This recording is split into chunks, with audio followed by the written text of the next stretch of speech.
Hi friends, the king is back.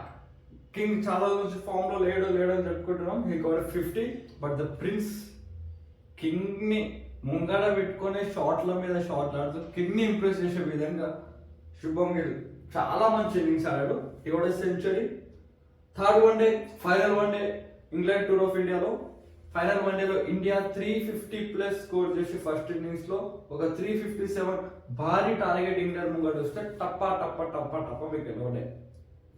Basic గా first batting చేసిన India starting Rohit Sharma last match hero out అయిపోయాడు. So తర్వాత Shubman Gill and Virat Kohli played very well. Virat Kohli చాలా మంచి touch లో కనిపించాడు. ఇది basic A good sign for India before series of before tournament of the Champions Trophy. Virat Kohli form లోకి వచ్చాడు, రోహిత్ శర్మ ఫామ్ లోకి వచ్చాడు. సో ఇప్పుడు ఒక సెటిల్ లైన్అప్ కనిపిస్తుంది ఇండియాకి. Rohit, Shubman Gill, Virat, Shreyas, Axar, KL Rahul, everyone got into form before champion trophy. ఒక మంచి sign. And at the same time, when the bowling came, Indian bowlers other rotation. Everyone got wickets. Harshit Rana, Arshdeep Singh, Hardik Pandya, Akshar Patel, Washington Sundar, Kuldeep Yadav, everyone got wickets. All 214 runs ke out అయిపోయారు.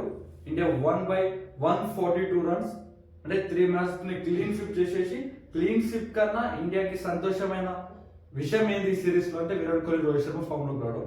ఇదే ఊపుతోనే next Bangladesh తోని first match ఆడబోతుంది 19 కి. So let hope same thing will continue there.